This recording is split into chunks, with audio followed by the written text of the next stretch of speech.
法律上没有鬼附身这一项证据，但1995年的一个小村庄用这个最不科学的方式竟破获了一起谋杀案。1995年暮春时分的晚上，我父亲和村里10几个年轻人像往常一样从邻村的砖窑里下工回家，刚回村里就看到从村口供销社出来的徐凤霞。徐凤霞手里提着一个红色食品袋，着急忙慌。我父亲问他：凤霞，咋了？天这么黑，风风火火到供销社买啥？俺爹让野鬼给跟上了，今天一大早起来就不咋对劲，我们没当回事，吃了上午饭后突然闹腾了起来。我奶奶看了一眼，说她怕是惹了不干净的东西，让找下小马庄的神婆给看看。这不天快黑了，才把人神婆子接到我家来。神婆看了就说她被野鬼跟上了，得买香和纸钱让送鬼用。我这才着急忙慌来买办东西。我父亲那群人里有好几次都是27、8的年轻人，好奇心都比较重，一听是这种神神鬼鬼的事，都来了兴趣。几个人饭也顾不上回家吃了，都借着去帮忙的名义，跟着徐凤霞到了他家。徐家住在村子里，他们几个跟着徐凤霞刚到徐家大门外，就听见了他爹徐三来大喊大叫的声音。他们进屋子的时候，徐三来正在发疯，他那一脸惊恐，嘴里不停叫嚷着：不是我害的你，别来找我！不是我害的你，别来找我！不要来！整个人不停地往墙角缩着，像是有什么恐怖的东西在他面前似的。徐三来的老婆子站在一旁，被自己的老头子的动静吓得六神无主，也没顾上理会我父亲他们。神婆看到徐凤霞回来，接过他手里的食品袋，从里边掏出一沓黄表纸、一把香，还有一些锡纸做的金银盒。神婆抽出3根香，点着后捏在手上，对着徐三来拜了拜，然后嘴里就开始嘟嘟囔囔地念叨着谁都听不懂的咒。念叨完后，神婆让徐凤霞拿碗端来了大半碗清水，她则双手捧着那3炷香，在装了清水的碗上绕了几圈，只等到香灰掉在了白水中，这才放下香。做完这些后，神婆拿起早就准备在炕沿边边的柳条，把柳条伸进那碗香灰水中，蘸着香灰水在发疯的徐三来身上点了足有7、8下。最后神婆又念叨了一会儿，让徐三来的老婆子找来家里的桃木梳子，揣到徐三来怀里去。民间人常说淘金柳怪，《封神演义》里也有记载。对于神婆用柳条和桃木梳的做派，我父亲和村里人倒是不意外。神婆说，只要把桃木的木梳塞到徐三来的怀里，那个附身在徐三来身上的鬼魂就可以接着徐三来的身子说话，说出自己的所求，之后帮那个鬼实现了心愿，就能把鬼给送走。徐三来的老婆子按神婆说的，把桃木梳子揣进了自己老头的怀里。没一会儿，徐三来竟然真的平静了下来。但平静下来的徐三来却好似变成了另一个人，行为举止都与之前完全不一样。神婆问徐三来：你是谁？姓甚名谁？来这儿干啥？徐三来斜眼看了一眼神婆，开口语气便颇为不善道：我是谁？我是曹军，我能是谁？他这一开口，不止徐家的人，就连我父亲他们都齐齐吓了一跳，因为徐三来发出的声音和语态不但不是他自己的，而且和他口中所说的曹军一模一样。更重要的是，在我父亲他们的记忆里，曹军还好好活着，根本没死。一个大活人被另一个大活人鬼附身，导致神志不清，胡言乱语，这让整个事情变得更加离奇诡异了起来。神婆不认识曹军，看了一眼徐凤霞，低声问：曹军是谁？你们村的怎么没的？徐凤霞撇了撇嘴，底气不足地回：他是我们村的一个光棍，人家没死，活得好好的呢。哪有活人魂能附到别人身上的事儿？我活这么多年就没见过这种事儿。徐凤霞确实没有说谎。曹军是村里的一个年轻光棍，年纪和我父亲一边大，身体一向很好，根本没人听说他出事。所以当我父亲他们发现一个前几天还在村子里到处串门乱逛的人，现在突然成野鬼附在了别人身上时，不只是震惊，更多的是不解。他们当时一致觉得一定是徐三来疯了，脑子彻底糊涂胡诌的。神婆大概是不信徐凤霞的说辞，所以接着又低头问徐三来：你为啥要跟他？是有啥事没有了结的？我寻人帮你了结了，之后你就回你该回的地方去，不要再在阳间糟蹋人了。徐三来听了神婆的话，突然变得很生气，他愤怒地说：我为甚跟他？他见死不救，我不跟他跟谁？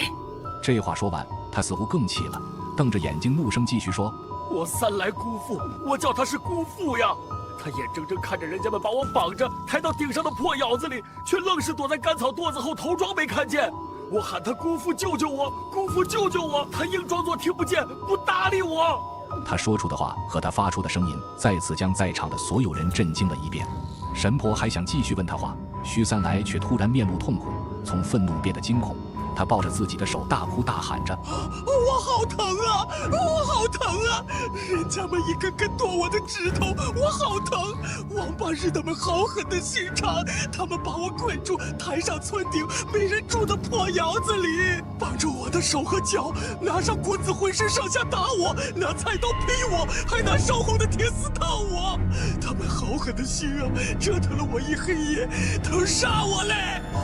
我都把我折腾死了呀！人家们折腾我的时候，我三来姑父就趴在破窑边边的土墙上，他猫在那个土墙后头，我看见他了。我叫人家们折腾的活不了，扯着嗓子喊他姑父，快救救我，快叫人来救救我！他还是躲在土墙后头装不在，他当我没看见他。我早就看见他的脑袋了，我叫了他20来年姑父，他眼睁睁看着我叫人家们那么折腾，吭都不敢出来吭一声。他2回能救我都没救我，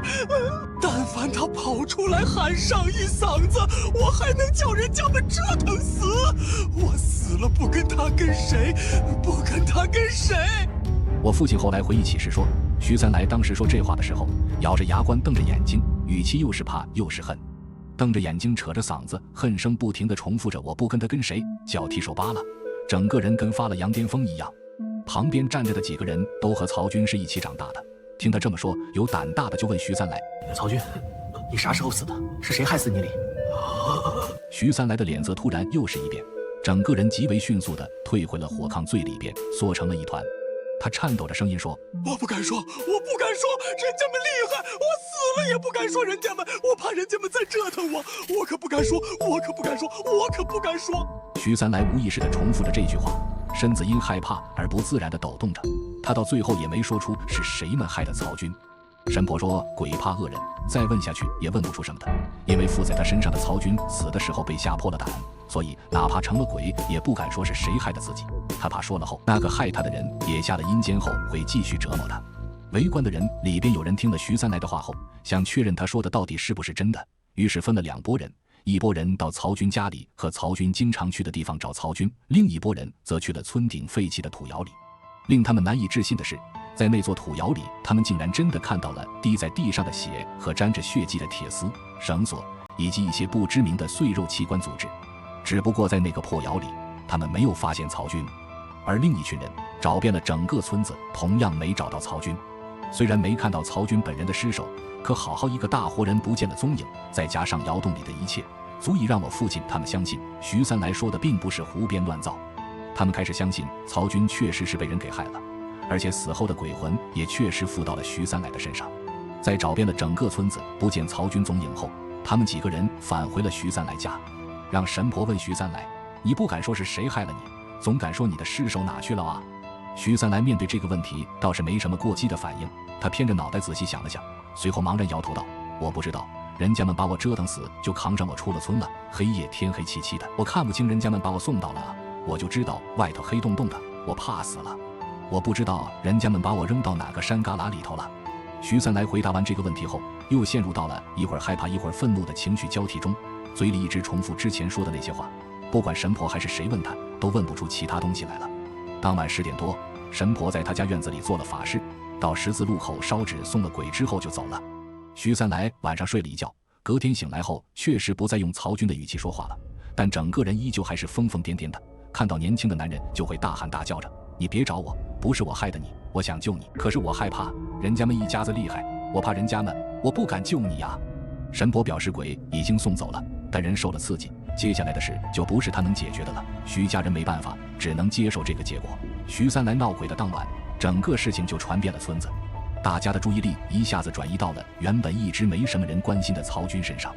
有人去曹军家里问他半瞎的老娘，曹军多久没回家了？他娘说他已经2天没回家了。大家算了下时间，也就是等于说，从徐三来闹鬼的前一天晚上开始，曹军就没有回家了。村人们最终还是和老太太说了徐三来的事。老太太听后一下子慌了神，跪在地上不停地求人们帮他找曹军，可哪有人能帮他找得到？当时村里还没有电话，报警需要到县城，要走很远的一节路。村里边虽然一姓的都沾亲带故，可这种亲故关系并没有多亲密。曹军的嫡亲就他的瞎眼老娘一个，除此之外再无其他。再加上毕竟没见着尸首，所以更没人愿意去报警了。那几日，曹军的娘整日以泪洗面，逢人就哭着说：“快帮俺寻一下俺军吧。”村里人确实四处寻了，但曹军始终是活不见人，死不见尸。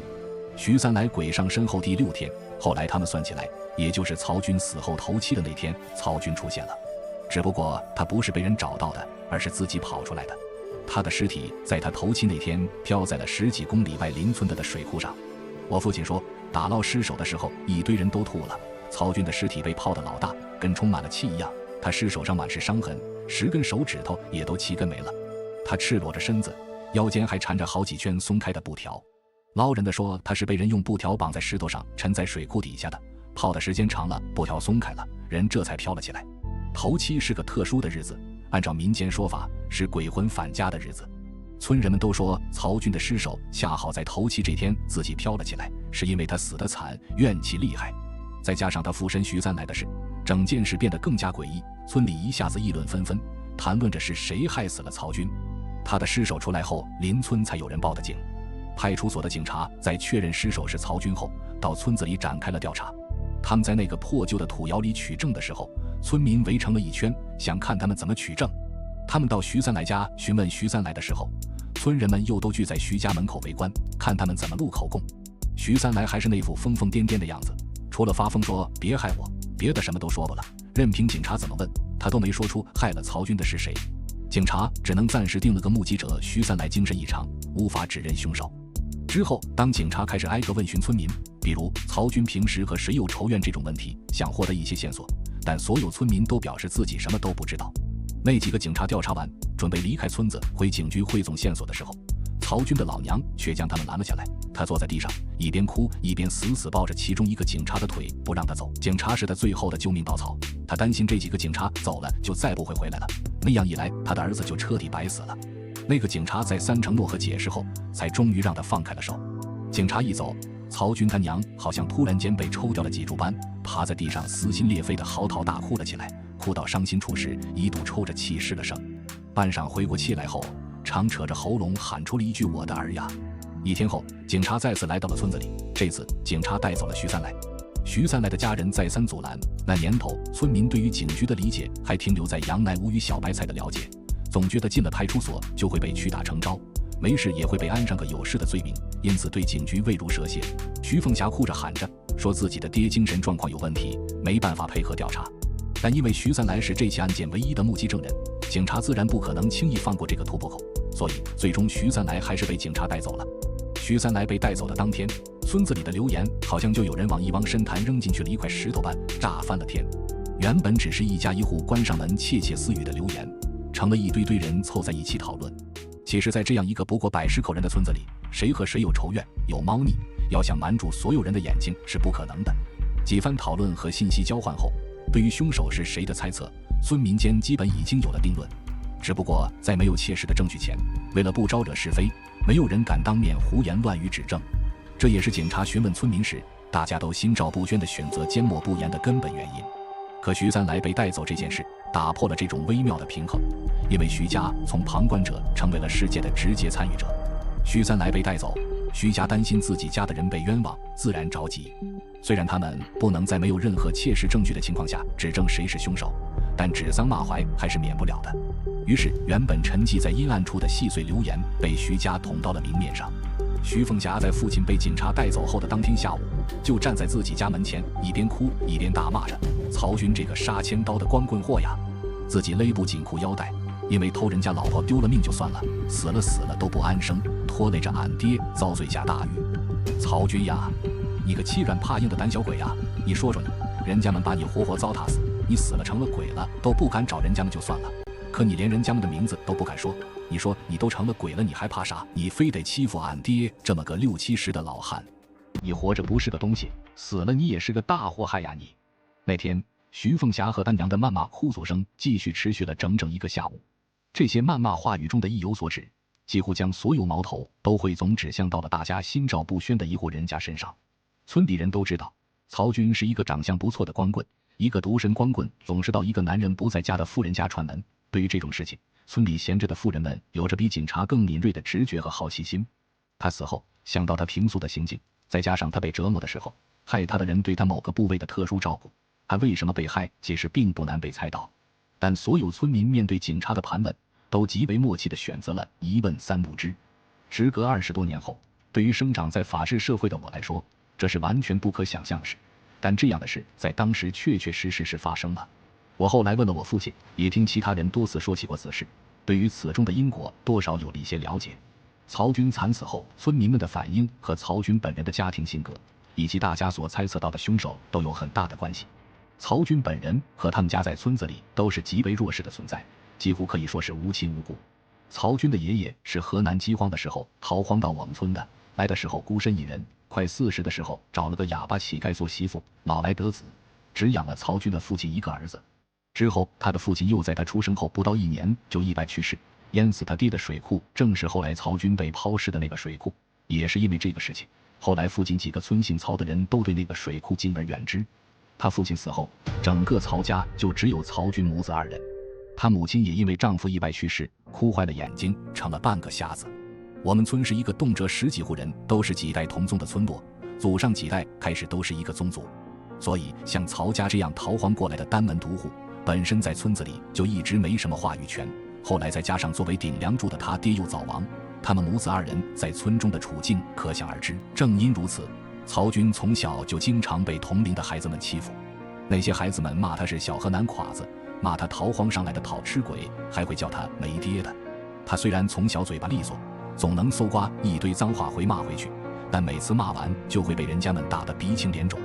因为其他的孩子们不是堂兄弟就是表兄弟，而他却是无亲无故，孤身一人。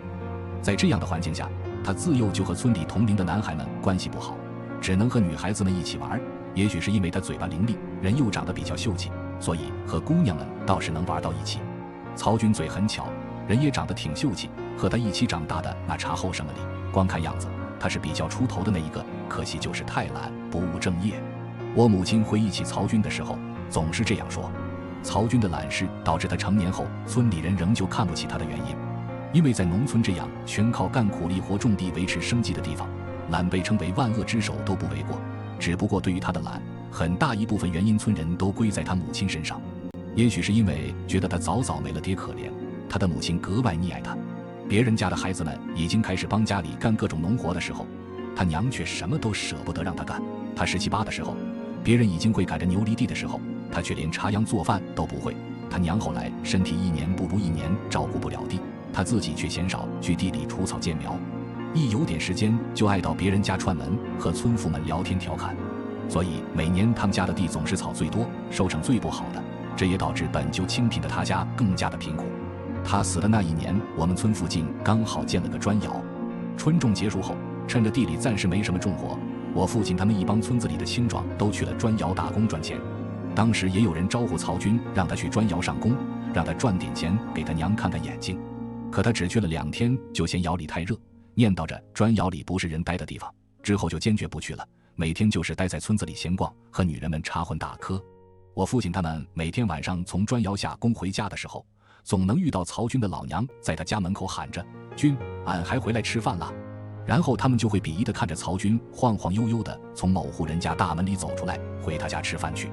他本身样貌不错，如果不是因为实在太懒，应该会是早早结婚的。可就是因为他好吃懒做，所以即便有姑娘想嫁他，姑娘父母也拦着不让嫁。因为这个，他几年内接连黄了几次婚事。之后方圆几个村子和他年纪差不多的女的基本都嫁完了，他彻底成了一个光棍。他娘着急他的婚事，托媒人给他介绍过一个比他大几岁的胖女人，可他眼光高，嫌那个女人丑，看不上人家。之后又过了1、2年，他依旧还是那副懒洋洋的样子，成日里不下地干活，只是在村子里闲逛串门。因为爱到别人家串门这个事，很多村人对他都有意见，只不过这种事情没有人愿意大张旗鼓地去指着他，因为一旦宣扬开来，一个戴绿帽的名头就注定摘不掉了。所以直到他死前，都没人就此事跟他当面锣对面鼓地计较过什么。出乎徐家意料的是，徐三来仅仅被带走1天，就又被公安送回了村子里。徐三来到了徐家后，徐凤霞一边哭一边摸索着自己的爹，看有没有被拷打的痕迹，结果自然是没有。警察对徐家人说，到了警局后，徐三来除了偶尔一惊一乍一下，根本说不了整句的话。警局请了法医鉴定了徐三来的状况，法医也说徐三来因为遭受过度惊吓，精神状况异常，没办法指证犯人，所以徐三来作为关键人证才能被这么早被放回来。随后警察又留在村子里查访搜证了半天，直到黄昏的时候，徐凤霞突然从家里跑下来，说他爹又被鬼上身了。之后徐凤霞又托人去请了神婆来，我父亲他们也很快赶到了徐三来家里。那时在村子里调查的警察也还没走，所以有2个刑警也参观了这次鬼附身。神婆来的时候，徐家院子里已经挤满了人，徐三来在自己家的炕上又叫又跳，折腾出了一身的汗。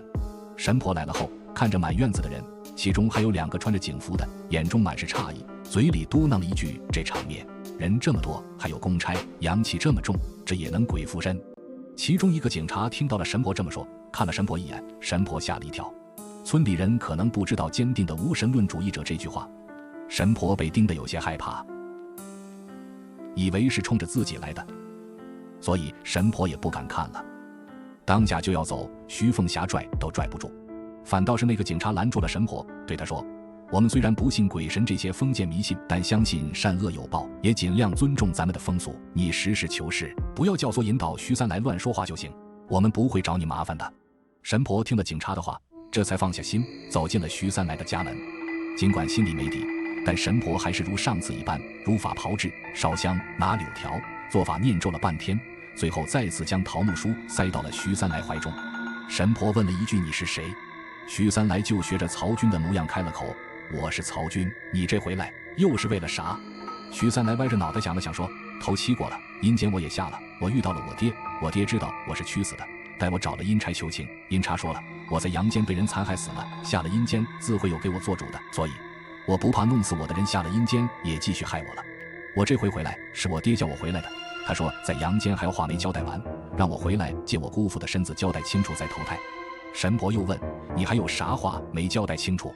徐三来抿了抿嘴唇，脸上闪出害怕的表情，随后环视了一圈，看了一圈周围站着的一群人，突然间好像又有了底气，说道，我要交代是谁害了我的。神婆接着问，那你说是谁害的你？徐三来犹豫了一下，隔了一会儿才咬着后槽牙说出了一个名字，郭二奎。说完这句话后，徐三来突然像抽了羊癫疯似的跌倒在了一旁，翻着白眼睛，嘴里吐着白沫子。神婆掐了半天人中才给他掐过来，只不过他醒来后还是神志不清，谁也认不得，也说不出一句完整的话。神婆好像也是第一回遇到这种奇怪的事儿，只是底气不足地说了句，这就是送走了啊，便没了下文。但大家这时已经不再关注神婆和徐三来了，因为所有人都关心起了从徐三来嘴里说出来的那个名字。人做了坏事之后，终究会因为亏心而露出马脚，徐三来只是目击了曹军惨死，变成了疯疯癫癫的样子，更何况直接害死他的凶手。徐三来被鬼附身后不到10分钟，警察就到了郭二奎家。只不过此时的郭二奎早已不在家，家里只剩郭二奎的老婆和他的大哥。其实很多村民早就已经猜到了是郭家兄弟做的事，因为曹军活着的时候很爱去的就郭二奎的家，之前和郭二奎的老婆走得近，已经传出了很多风言风语。而在曹军死后，原本话多高调的郭二奎老婆却一下子偃旗息鼓，数日闭门不出。郭二奎是村子里出了名的狠人，当年因为土地纠纷一出头差点跑死和他闹事的人，而且郭家兄弟极为团结，兄弟俩干啥都一起。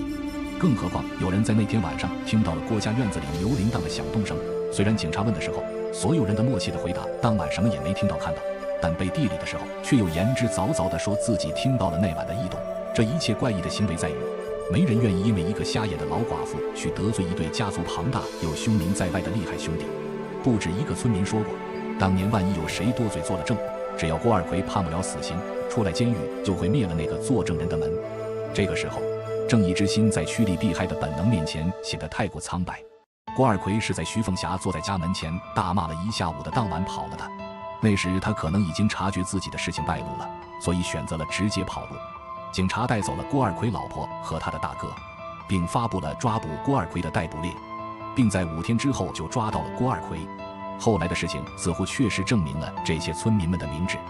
因为郭二奎的大哥没多久就被放了回来。因为郭二奎被抓认了罪，一个人将所有的事情都认了下来。尽管徐三来第一次被附身后说的人家们害得我，尽管大家都觉得郭二奎一个人似乎根本无法完成对曹军的一系列行为，但结果罪责还是全部到了郭二奎一个人的身上。据我父亲说，当时派出所给出的说法是证据不足，但更多的说法是郭二奎的姐夫当时在县城里是个官，把这件事按了下来。尽管郭二奎最后被判了死刑，但曹军的瞎眼老娘毕竟失去了唯一的儿子。此后他每日里在家里哀嚎，起初还有人安抚他，但时间久了大家也就习惯了，很少再有人愿意去理睬这个瞎了眼的独居老妇。事情有了一个结果，被害者家属也没有继续追究的能力，这件事也就算彻底被盖棺有了定论。曹军死后半年多，他的瞎眼老娘也死在了自己的破土坯房里。村里人在曹军坟头附近就地挖了个坑，用席子卷了他娘，埋在了他旁边。他们母子躺在了数九寒冬的南山坡上。唯一的受害者家属死去，这件事除了偶尔被十里八村的人谈起外，再也没有了任何实质性的波澜。曹军母子死后，郭家似乎一下子没了以前的那种嚣张气焰，尤其是郭二奎的哥哥，见了人总是先言寡语，能不说话就不说话。郭二奎的老婆更是从事发后几乎就没村人见过他的面，他似乎将自己关在了那个院子里。之后他回了娘家，再后来就是听人说改嫁去了外省，彻底没了音讯。郭二奎大哥家的大门也从那时起总是关得紧紧的，农闲时候一堆人在村头空地闲聊晒太阳的时候都见不到他们的身影。这家人好像一下子变成了夹起尾巴过街的狼。我父亲说，郭二奎大哥最明显的一个变化就是不敢和任何人长时间对视，不管是谁和他眼神接触超过1秒，他就会马上收回自己的眼神，他的眼神里似乎透着一股做了坏事后的心虚。曹军死后的第2年，也许是出于心虚，也许是受不了村民们背后的指指点点，郭家举户搬离了村子，后来再没回过村子。而在他们家搬走后不久，疯了1年多的徐三来似乎一下子好了很多，基本恢复了神智，只是也将自己关在屋子里闭门不出。对于曹军的事更是闻之色变，绝口不谈。之后只活了1年不到，就因心梗猝死在了家中。后来我发小长大后学了法律，有1年我们喝酒聊起这件事，我发小说了一句话，他说徐三来如果真的神志不清，他的证词也是没有任何法律效益的。但根据当时我爸的回忆和我单位当年一个听说过这起案件的老前辈的说法来看，徐三来当时的口供在审判上时明确成为了呈堂证供的。我们诧异地看着他，他酒后微红的脸上洋溢着奇怪的笑容。我那个老前辈说，徐三来根本没疯，也压根没什么鬼附身，他头一回闹鬼也许是目睹凶杀案后京剧内就作罪后的发作，但第2回就是明确的和警察一起唱双簧了。村里人都迷信，众目睽睽之下冤死鬼附身后指认出凶手，和徐家就没任何关系了。这样既躲过了郭家的报复以及村里人的非议，又躲过了官司。也许这就是老一辈人的智慧所在。他借着微醺的酒意感慨道。转眼20多年过去，关于曹军的死有了很多版本的离奇传言，但几乎没有人怀疑过徐三来被鬼附身这件事的真实性。